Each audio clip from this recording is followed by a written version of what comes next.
Bonjour à tous, ici VG sur World of Tanks et aujourd'hui on se retrouve pour une petite vidéo de présentation. Et la présentation de pas n'importe quel char, puisqu'il s'agit du 110, donc un char lourd chinois. Oui, chinois, oui, je suis allé chez les Chinois. De tier 8 et un bon char d'assaut, un peu du même style, enfin, qui ressemble pas mal à l'IS-3 mais qui a quand même de belles différences. Donc on va vous présenter un petit peu ce char en globalité, hein. Tout d'abord, comme d'hab, hein, au niveau des statistiques, des modules, puis derrière équipage, équipement, et derrière on verra. Donc, c'est un char qui a 1550 points de structure, donc c'est relativement dans la moyenne des chars lourds tier 8, hein, qui oscillent entre 1400 et 1600, et pour les chars assez blindés, entre 1005 et 1006, donc voilà, on est dans du classique. Un char qui fait 51 tonnes, 580 chevaux, ce qui fait qu'il est assez... bon, il a un peu de mal à accélérer, mais par contre, quand il tient quand même sa vitesse de pointe avec son moteur, donc il est assez sympathique. 32 vitesses de rotation de par seconde, c'est vraiment correct. Donc certes, il patauge un petit peu avec son moteur, mais bon, il tourne quand même relativement vite et il va assez vite à partir du moment où il est lancé. Son blindage écrit 120, 90, 60 et de tourelle 201, 148, 50. Alors il faut penser en fait au niveau du blindage du 110 que l'endroit où il faut jamais tirer sur un 110 c'est sur sa plaque pure frontale. Voilà. Là sur la plaque frontale où il y a les deux phares, ça ici il faut mieux éviter de tirer sauf s'il est tourné vers vous. Dans ce cas là oui l'angle est un peu moins sévère donc vous pouvez. Mais quand il est face à vous, l'endroit où ça sera plus blindé c'est au niveau des phares. Au niveau des phares et donc au niveau de cette carlingue là. Et qui est difficile à pénétrer. Quand vous avez de face à 110 vous avez deux possibilités, même trois j'ai envie de dire. Le plus simple, c'est le bas de caisse. Le bas de caisse, il est en V, il est assez gros. Il est quand même assez difficile à pénétrer, hein. C'est pas non plus du gruyère, mais avec des canons de tir 8, c'est faisable. Le deuxième endroit de face, c'est les flancs au-dessus des chenilles. Parce qu'au niveau des chenilles, l'angle est certes un petit peu plus élevé que devant, mais le blindage est légèrement plus fragile, et surtout, en fait, c'est où sont posés les râteliers de munitions. Donc lorsque vous tirez sur un flanc, vous avez des chances d'abîmer le râtelier de munitions, et donc d'abîmer le 110. Voilà, c'est une certaine utilité. Et la petite troisième, alors c'est très dur à voir, c'est les petits tourellos ici, mais il est quand même assez difficile à voir, surtout à bonne distance. Donc vraiment quand vous êtes à longue distance, essayez de viser surtout le bas de caisse, et si c'est pas possible, bah essayez de viser sur les flancs, parce que c'est là où le 110 sera plus sensible. Le canon, un très bon canon, au niveau des canons de tier 8, au niveau des 320 de pénétration. L'IS-3 n'en a pas, le français on s'en fout. Il y a celui du Tiger 2 que j'ai, donc je vais vous présenter à sa place. Il y a celui du américain. Faire une petite présentation de canon comme ça, un peu à la va-vite. Parce que j'ai pas préparé ça, je pensais pas au départ passer sur ça, mais bon, pourquoi pas. Américain, russe, donc ils en ont pas, et japonais non plus. Donc on va comparer les trois canons là de mémoire. Skarnaman à 240, voilà. Et on voit en fait que au niveau des cadences de tir, bah le 110 est largement au-dessus.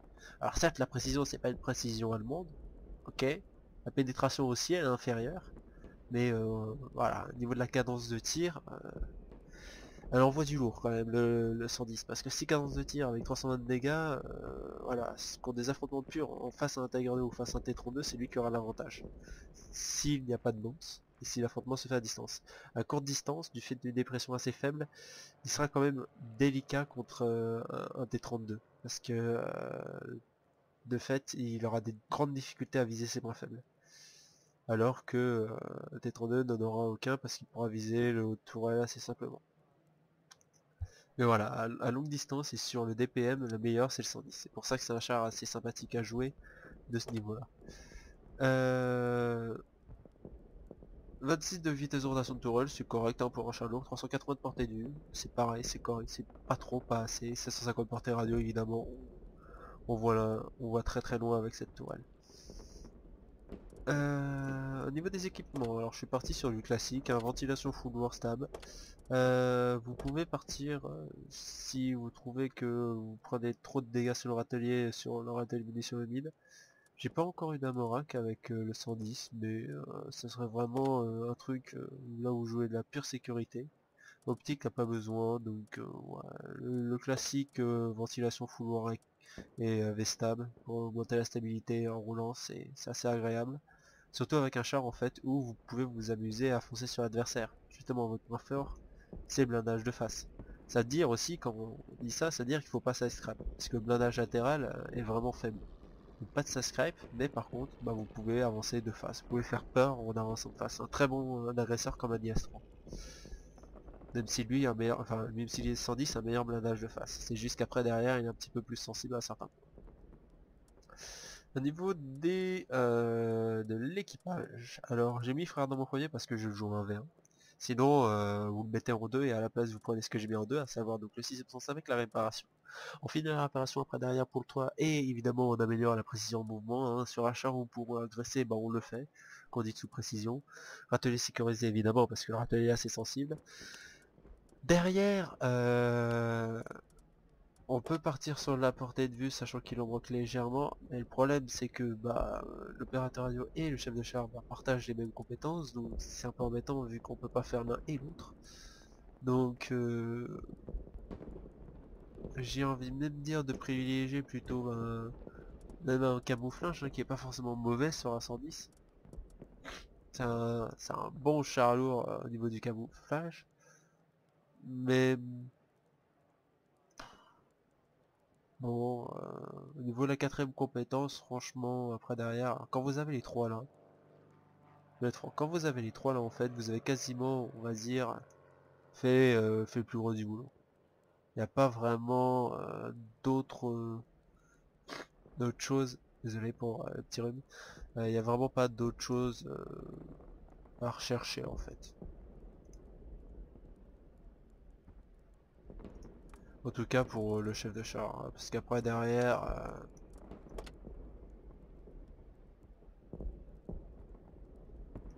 il peut y avoir multitâche, mais l'équipage ne meurt pas très souvent. Alors il n'y a pas vraiment à part camouflage peut-être et extracteur. Sinon augmenter la portée de vue en passant de longue vue à une lynx, mais sinon il n'y a pas vraiment de choses intéressantes en quatrième. Par contre, après pour les autres oui, parce que le tireur lui il a coup mortel, armurier topard qui ne sert pas, donc un coup mortel puis après un camouflage ou un lutte contre les incendies. Pour le conducteur, de toute façon on a toujours les deux mêmes, à savoir le pilote tout terrain et l'as du volant dans cet ordre là, et pour bah, le rechargeur de toute façon on part sur du classique, hein, la poussée d'adrénaline puis camouflage extracteur. C'est juste le chef de char où bah il y a plusieurs possibilités, soit la portée de vue, mais après vous avez que 3 puis 2% vu que l'opérateur radio et le chef de char sont les mêmes, ou bien alors partir sur du camouflage directement. C'est un choix, j'ai envie de dire. Après franchement, là, sur ce coup, j'ai réfléchi pourtant, mais je sais pas. J'ai pas d'idée sur la suite derrière de ce qu'on peut faire sur le chef de char. C'est pour moi, il n'y a pas de.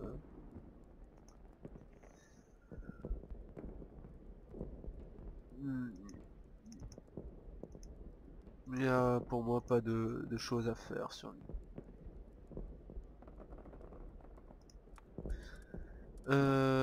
Donc au niveau des obus, K2785, ouais c'est un bon ratio.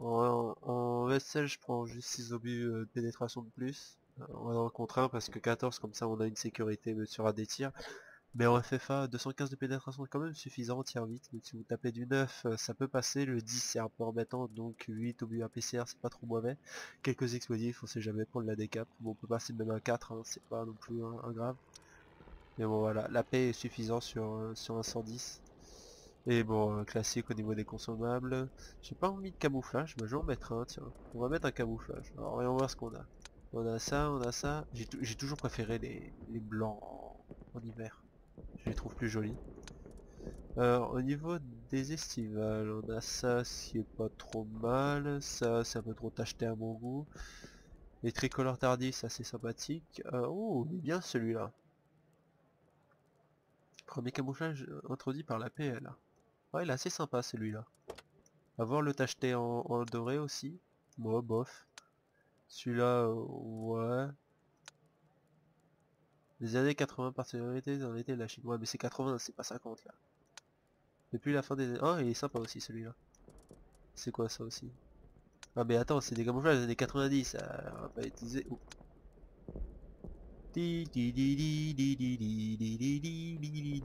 Attends, on a l'impression que c'est Tetris ce truc. Ouais, celui-là, et en désertique, oh il y en a que deux. Ouais, un lait et un plutôt correct. Allez, on va prendre le plutôt correct. Voilà, bon, en même temps on a vu les petits camouflages chinois, c'est marrant. Et bah on va se retrouver pour la prochaine vidéo, ce sera un gameplay de 110, hein, et pendant ce temps-là, bah, je vous souhaite de bonnes parties sur World of Tanks sur d'autres jeux. Et allez, ciao tout le monde!